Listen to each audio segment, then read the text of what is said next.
Wellman. I'm your host, David, and today you're in for one of the shortest episodes in the 4-year history of Cinema Wellman. And don't be too happy like when your teacher used to tell you, I don't have much for you today. The third quarter of the year consists of the months July, August, and September. And in 2025, those 3 months saw a total of 221 movies screened. So you'd think there would be a lot to talk about today, but the reason why this episode is going to be so short is that these 3 months coincided with 3 major projects here, so a bunch of movies were removed from consideration this quarter. You may remember our Shark Week project, where we screened 17 mostly bomb shark movies in 1 week. We already covered those, so that box is checked. Then Dakota suggested the 63 and 63 project that has us screening 1 new film for each year we've spent on the planet, so 1962 to 2025. Plenty of excellent recommendations and bombs on that list, and that project is completed, but that's a later episode in and of itself. And don't forget all the cat movies screened. Well, we had Delta as a guest. Those films have been covered as well. And even though Delta will be returning for a week stay, he's bringing a friend this time, which means another special guest for another episode. So that means the sample size of best worst films of the third quarter of 2025 is kind of small. But as they say, you win some, you lose some get rained out, but you get dressed for them all. So here we are. 2 bombs to stay away from and 3 movies we think are worth a look. And that's it. 5 movies in total. Not much, but some doozies nonetheless. And I didn't bother with ranking either side since the lists are so small. We will begin, as we always do, which is at the bottom of the cinematic barrel. We give you 1957's The Invisible Boy. Approved is the rating. 90 minutes, IMDb 5.3, directed by Herman Hoffman. Help me, IMDb. A 10-year-old boy and Robbie the robot team up to prevent a supercomputer from controlling the Earth from a satellite. They dragged poor Robbie the robot into this mess because he was so expensive to build for 1956's Forbidden Planet that they were obligated to use him in another project.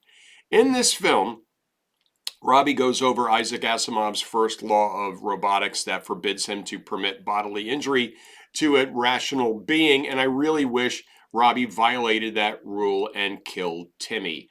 You are the reason this film is on the list, Timmy, and you know it.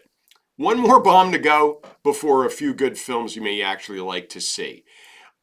2025's War of the Worlds, rated PG-13, 91 minutes, IMDb, spot on 2.5, directed by Rich Lee. One of the many things I enjoy about my job is talking about movies with Crystal. As I've mentioned before, Crystal has seen everything, and we seem to be pretty much synced up with what we enjoy and what we despise, or what we can laugh at. So I was recently surprised when she told me that she had watched War of the Worlds. Tom Cruise, War of the Worlds, I asked? Nope. Ice Cube, War of the Worlds, was her reply. I had 2 immediate thoughts. I need to see that, and I'm pretty sure it's going to end up on an episode. Crystal told me that Ice Cube spends very close to 100% of his screen time shown on a monitor, yelling at people to watch out. Turns out that almost everyone's screen time is spent on a monitor of some sort or other. This is one of those COVID movies, and I get that. What I don't get is why it was delayed until 2025, where it absolutely looks like one of those COVID movies. Just release it during COVID. The pickings were thin. Oh, and second billed as NASA scientist Sandra Salas is Eva Longoria. So there's that. Now, 3 movies we think are worth a look, starting with one of the last movies I saw at AMC before canceling my A-list subscription, and that's 2025's F1, the movie, rated PG-13, 155 minutes, IMDb 7.7, directed by Joseph Kosinski. I am a fan of F1, albeit a new fan, but there's no doubt that it's an exciting sport with thrilling storylines carried out all over the globe. It's the perfect sport for a movie, and it's also possibly the most difficult sport to film as well. My son-in-law Lucas is a huge F1 fan, and he has turned Dakota into one as well. They even walked out to the F1 theme at their wedding reception. So now I'm a fan, and there was no doubt that I'd be seeing this. Lucas and Dakota also suggested I see it in IMAX, which made total sense for this film that's designed to be an immersive experience and also a 2-hour advertisement for the sport that succeeds on both of these levels. A couple of the in-race scenarios were a bit NASCAR-ish for me, but Brad Pitt was serviceable as a veteran gun-for-hire driver, and the racing sequences were terrific. The sound at the AMC IMAX was a little much for me. I saw this at the Rat Palace in Methuen, and I actually needed to move my seat away from a particularly loud speaker early on. This kind of movie experience is one thing I will miss once theaters, as we know them, disappear. And that time may be coming sooner than we may think. Next, from 2017, Junkhead. Not rated, 100 minutes, IMDb 7.3, directed by Takahide Hori. IMDb, in a distant future, humanity has lost its ability to reproduce. An expedition is sent to an underground city where artificial humanoids are still fertile. This Japanese stop-motion anime film was impossible to look away from. The characters may be mechanical, but they have more emotional range than many humans working in film these days. We've praised stop-motion animation here before and have firsthand knowledge of how painstakingly difficult it can be to create. And I read just this week that Guillermo del Toro has opened a studio and financed a studio just for stop-motion animation work. Thank you, Guillermo. This is a magical film that I would have missed if it wasn't for my work friend Hannah, who recommended it to me after seeing it and thinking that I would enjoy it.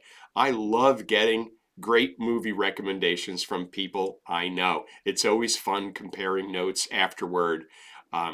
So just one more to go in this third quarter best and worst, and it comes with an apology to my friend Andrew.